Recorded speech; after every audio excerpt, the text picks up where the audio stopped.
At my graduation party, Dad raised his glass and said it loud enough for the music to drop. You didn't deserve this success. Your sister did. Laughter froze. Glasses paused midair. Then Mom chimed in, as if reading from the same poison script. She's always been the golden child. Not like you. The cake sat behind me, untouched. My degree, framed in gold, shimmered in the corner like a joke.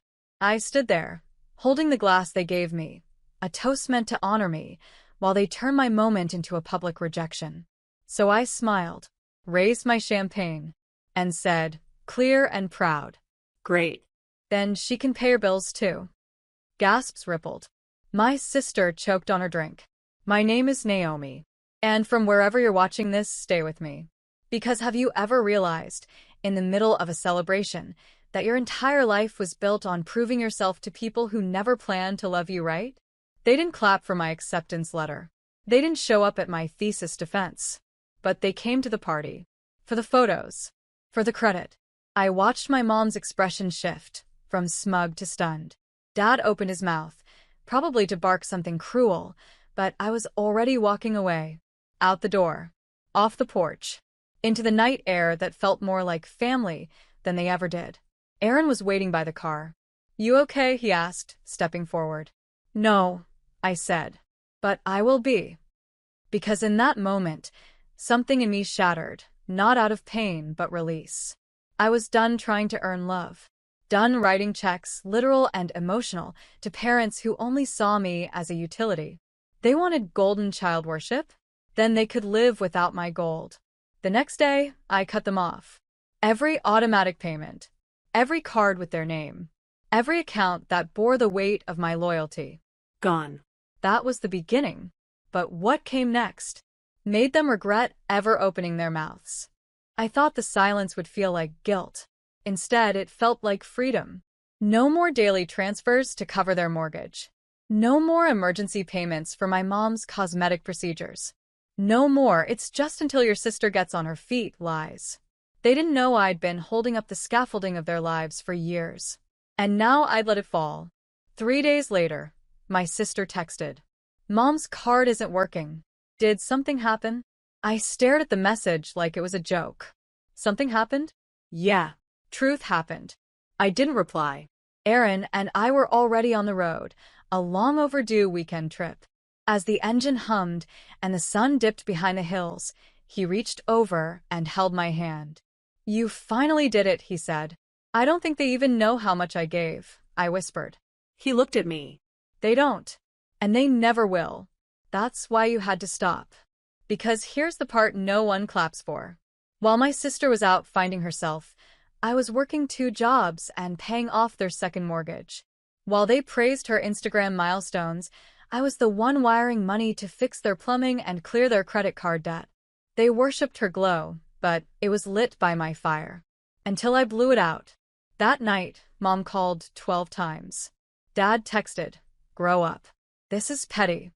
My sister left a voicemail crying, they're not eating, Naomi. You're being cruel. Full? You mean like calling your daughter an embarrassment on her graduation day? Like years of emotional exile unless I was needed for a bill? Cruel was expecting love without giving any. Still, part of me ached. So, I did something I never thought I would. I opened the folder. The one with all the receipts, literal and emotional. Bank statements. Wire transfers. Grocery bills. Rent deposits. All tied to my account. I printed them. Packaged them. Wrote one note on top. Here's what your golden child never gave you. Then I mailed it. No return address. Just a silence louder than my years of begging to be seen. Let them feel what I felt all this time. Unseen. Used. And finally, Done. 3 days later, they showed up at my doorstep. No warning. No shame. Just rage behind fake concern. I opened the door slowly, one hand on the frame. There stood my mother in pearls she couldn't afford anymore, and my father gripping the railing like he wanted to tear it off. Can we come in? She asked, eyes glossy. We just want to talk. I didn't move. Talk. Or corner me again, like you did at my graduation? Dad scoffed.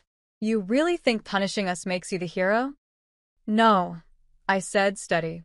It makes me free. Aaron stood behind me, silent, present. My unspoken strength. You're blowing everything out of proportion, my mother said. We were trying to push you, to motivate you. I laughed. Cold. Calling me undeserving in front of strangers was your idea of motivation? We didn't mean it like that, she snapped. You always twist everything. There it was. The gaslight flicker I knew too well. I folded my arms. So, the groceries I paid for? The mortgage I covered? That was also me twisting things. They stayed silent. I stepped out, closing the door gently behind me. Here's the truth, I said. You didn't come to love me. You came because you lost your safety net. Dad opened his mouth, but I cut him off. For years, you gave her the praise and me the responsibility. She got the spotlight. I got the bills. She's your sister, Mom said weakly. She needed help. And I needed parents, I snapped. But instead, I got used. Her eyes finally welled up, not with understanding, but panic. Because for the first time, their meal ticket had teeth. Then Dad stepped closer. What do you want, Naomi? Money? An apology? To be the favorite. I looked at him like he was the stranger he always acted like. I want you to live without me, I said. His face fell. And then, I handed them something. A folder. The same one I mailed. This is everything I ever gave you. Every dollar. Every sacrifice. Every time I paid your rent while you called me a disappointment.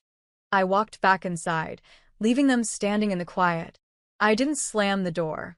I closed it like a chapter. They didn't call again. But someone else did. My sister.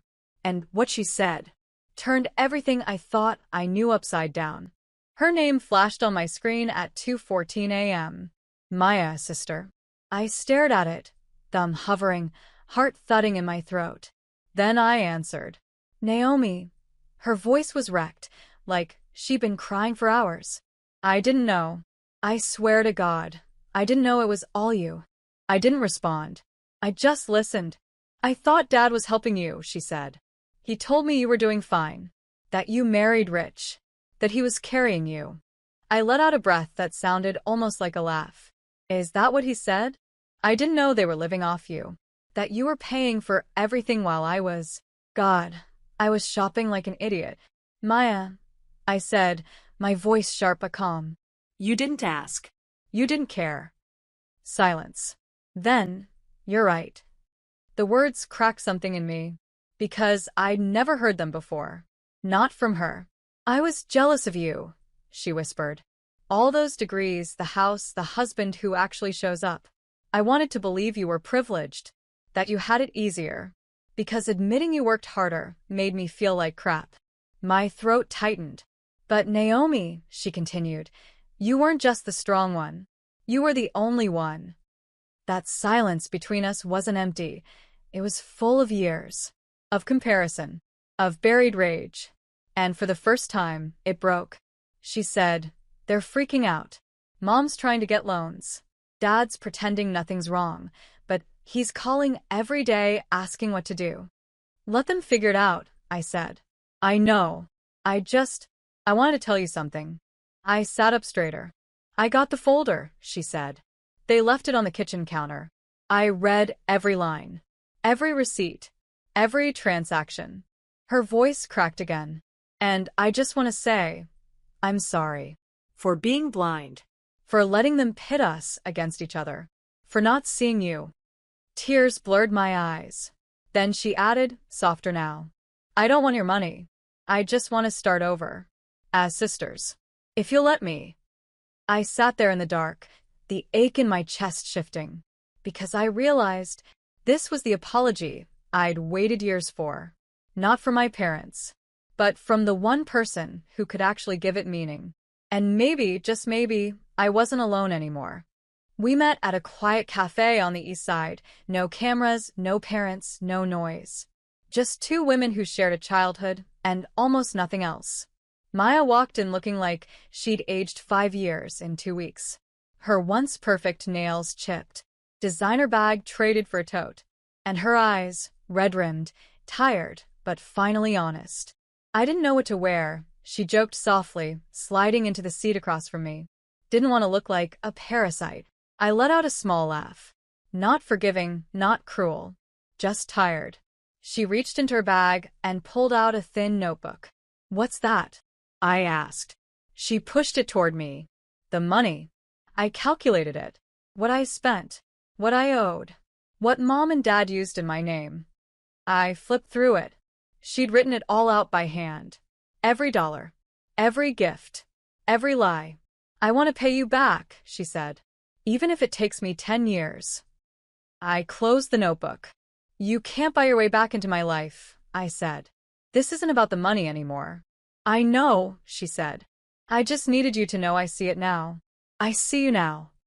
For a while, we just sat there. Two sisters with a history carved by favoritism, silence, and unspoken bruises. Then I said what had been clawing at me for weeks. "Did they ever love me, Maya? Or just need me?" She reached across the table and held my hand. "They don't know how to love the strong one. They only know how to take from her." I looked down, swallowed hard. All these years, I thought if I just gave more, they'd finally let me in. "You were never outside," she whispered. "You were just above."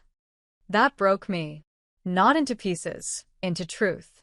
Because I finally understood. I wasn't unloved. I was inconvenient, unbending, unbought, and now untouchable. We left the cafe quietly. No big moment. No hug. But before we parted, Maya turned to me. "You were always the one I wanted to be." And then she walked away. Not my enemy. Not my rival. Just a sister. Trying to become someone real. The next call came from a number I didn't recognize. When I answered, the voice was shaky but sharp. "Naomi, it's your father." I nearly hung up, but something in me, curiosity, maybe kept me still. "I'm not calling to fight," he said quickly. "I'm calling because I'm scared." I waited. "We're losing the house. The creditors froze the joint accounts. Your mother's having panic attacks. We're—" He stopped. Swallowed. "We're not okay." I wanted to laugh. Or scream. Or say good. Instead, I said nothing. Then he added the part he'd never said before. "And I realize I was wrong." The words hung in the air like smoke. "You raised a glass at my graduation," I said, "and tore me down in front of everyone." "I know," he said. "I was angry, jealous even. You didn't follow the path I planned, and still, somehow, you became more than all of us." I closed my eyes. "You told me I didn't deserve it," I whispered. "That Maya did." He exhaled. "I thought favoring her would push you harder. But all it did was make me blind to the one child who never stopped showing up." I waited for it to land. And when it did, I asked, "What do you want from me?" He was silent for a beat too long. "I don't know," he finally said. "Maybe forgiveness." I laughed. Not bitter. Just done. "Forgiveness is earned, not owed," I said. "And honestly, I don't need anything from you. Not even that." He tried to respond, but I ended the call. Not out of cruelty, but closure. Because I'd spent years begging for his love, and in doing so, forgot to love myself. Now I was rebuilding, brick by brick. Later that night, Aaron poured me a glass of wine and kissed my shoulder. "You okay?" "Yeah," I said, watching the city flicker beyond our balcony. For the first time, I think I am. Because I'd walked through the fire they lit with their rejection. And I didn't just survive. I walked out shining. Not for them. Not for validation. For me. And this time, no one could dim it. I didn't think they'd show up. But they did. All three of them, Dad, Mom, and Maya, stood on the sidewalk outside my townhouse in clothes that no longer screamed wealth, but whispered reality. They looked small. Not in size. In presence. I watched from the upstairs window for a moment before I came down. Aaron tried to stop me. "You don't owe them anything," he said gently. "I know," I said. "That's exactly why I'm going." I opened the front door and stepped outside. Didn't invite them in. Dad cleared his throat. We'd like to talk. I nodded. So talk. Mom was the first to break. I don't recognize myself anymore, she said. We treated you like a second-class citizen in your own life. We just never expected you to walk away. You didn't expect me to realize I was always standing alone, I corrected. Maya stood behind them, quiet, supportive. Changed. Dad took something out of his pocket. A checkbook. I want to repay you, he said. Whatever we owe, I'll find a way to give it back. I didn't take it. I didn't even flinch.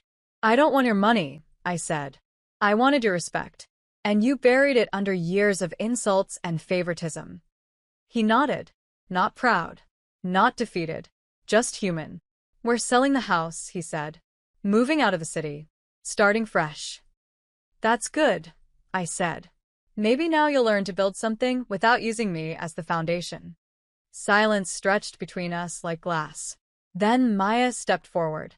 I'll never let them treat you like that again, she said. You have my word. I believed her. Not because of what she said, but because of what she'd already done. I took a deep breath. I'm not coming back to the family you were, I said. But maybe, someday, I'll visit the one you're trying to become. No one spoke. But something broke in the silence, and not in me this time. In them. They left without protest. No hugs. No grand moments. Just a quiet, uncertain retreat. And as I closed the door behind me, I felt it deep in my bones. They didn't know me anymore. I did. 6 months later, I threw a party. Not for approval. Not for family. But for every version of me that survived them. It wasn't extravagant. Just laughter, real friends, soft music, and candles that flickered like the fire I'd rebuilt myself from. No cameras. No forced smiles. No walking on eggshells. Just me, whole. Maya came. She brought flowers and a card with just 3 words inside. You changed me. And I believed her.